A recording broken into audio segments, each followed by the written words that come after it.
দম্ভরাজ পুত্র আমি শঙ্করচূড় নাম বিজয় তরে এসেছি সর্বদা। ওরে মূর্খ শঙ্করচূড় অহংকারী মন্ডল সর্বপুরে করেছি আক্রমণ। এই মুহূর্তে তোমায় আমি পাঠাইব সমন ভবন।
সমস্ত দেবগণ স্বর্গপুর ছেড়ে করিয়াছে পলায়ন।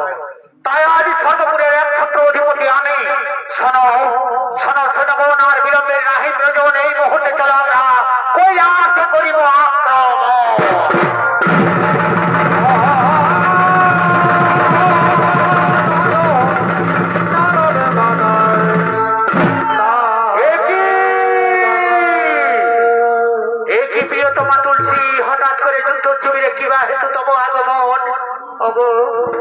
স্বামী দেবতা আমার, তুমি যাইবে কৈলাসে দেবাদিদেব মহাদেবের সঙ্গে করিতে রণ। সেই কারণে এসেছি আমি, কু ডাকছে আমার মন। না না না না তুলসী, কৈলাসে যেতে তুমি আমায় করিও না মানা। আছে দেখো শিবিরে মোর তৈরি সব সেনা। কৈলাসে পরাজিত করি পার্বতীর স্বামী। এখনই ফিরিয়ে আসিব প্রিয়তমা আমি। যতক্ষণে যুদ্ধ শিবিরে বিশ্রাম করো তুমি, ততক্ষণে যুদ্ধ শিবিরে বিশ্রাম করো তুমি। না না স্বামী দেবতা আমার, যেও না যেও না তুমি। আমি বললাম তুলসী, ততক্ষণে যুদ্ধ শিবিরে বিশ্রাম করো তুমি। আমি চললাম দেবাদিদেব মহাদেবের সঙ্গে করিতে রণ।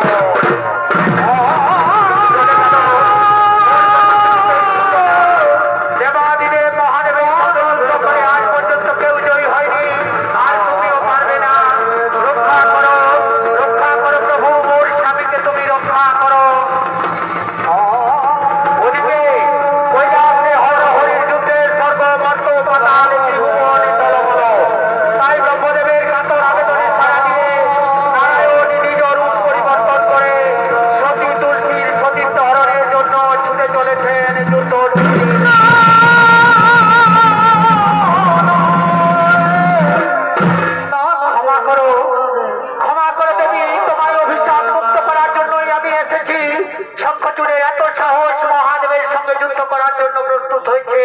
আমি নিজেই তাকে হত্যা করতে পারতাম, কিন্তু বিধাতার লেখা তাতে ভুল প্রমাণিত হবে।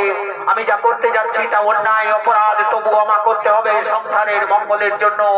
আমায় তুমি ক্ষমা করো দেবী, আমার লীলার জন্য তুমি আমাকে ক্ষমা করো। মহারানী তুলসী, মহারানী তুলসী। একই একই স্বামী, তুমি হঠাৎ করে যুদ্ধ শিবির ছেড়ে ফিরে এসেছো স্বামী। বিজয় বিজয় মহারানী বিজয়। শিবের সমস্ত সৈন্য কৈলাসে করিয়াছে পলায়ন। শিব কোথাও কৈলাসে লীন হয়ে গেছে। সত্যি সত্যি স্বামী, তুমি জয়ী হয়ে ফিরে এসেছো। হ্যাঁ মহারানী, এরপর এরপর আমি ফিরে যাব আবার যুদ্ধক্ষেত্রে। আমার হাতে সময় কম। এসো এসো তুলসী, আমার হৃদয় বক্ষে ধরা দিয়ে আমার মনের কামনা বাসনা করো পূর্ণ। আয়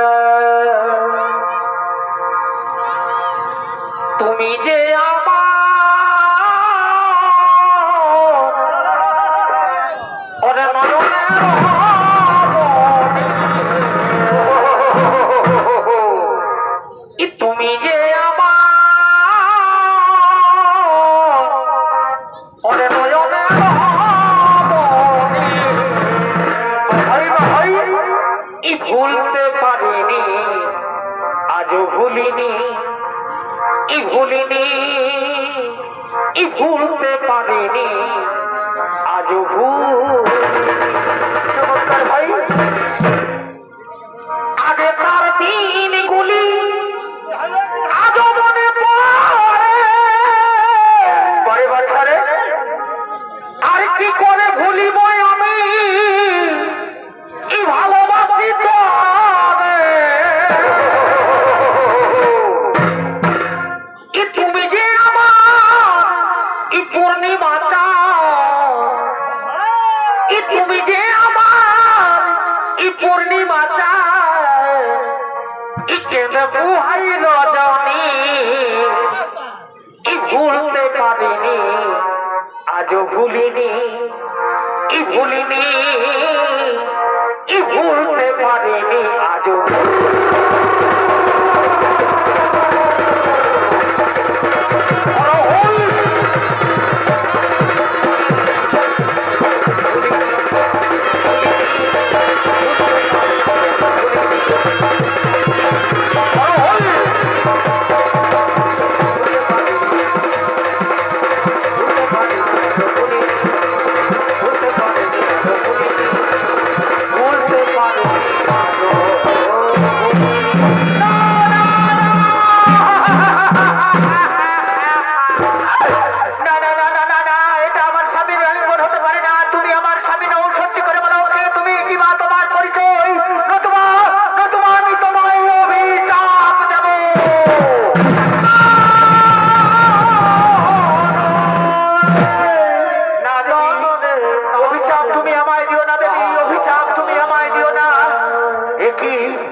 প্রভু নারায়ণ, আপনি, আমি তো আপনাকে চেয়েছিলাম স্বামী রূপে, কিন্তু তুলসীর ভাগ্যে ছিল সংকটুর, তাই তো আমি আপনাকে স্বামী রূপে পাইনি।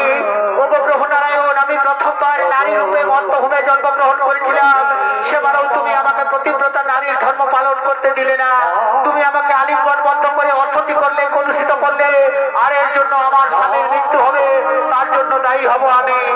হে দেবী, বাস্তবে তো আমি তোমার স্বামী। যুগ যুগ ধরে আমরা দুজনে স্বামী স্ত্রী রূপে রয়েছি এবং থাকবো। সরস্বতীর অভিশাপের কারণে তুমি আজ মর্তভূমে শঙ্খচূড়ের স্ত্রী রূপে জন্মগ্রহণ করেছিল।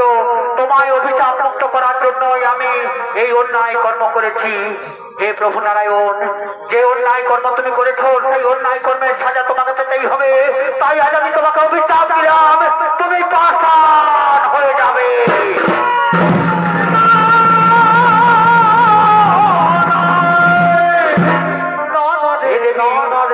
হে দেবী, তুমি তোমার অভিশাপ ফিরিয়ে নাও। দেবী, তুমি তোমার অভিশাপ ফিরিয়ে নাও।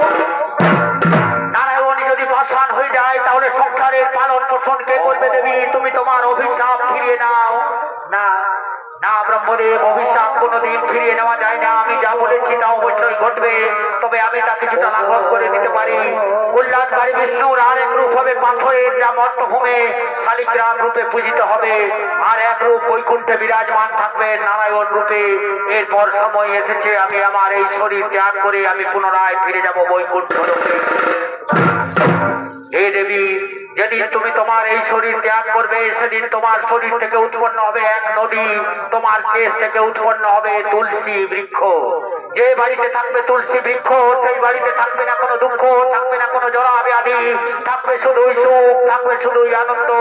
চলো দেবী, সময় এসেছে লীলামদের অবসান, ফিরে যাই বৈকুণ্ঠ লোকে।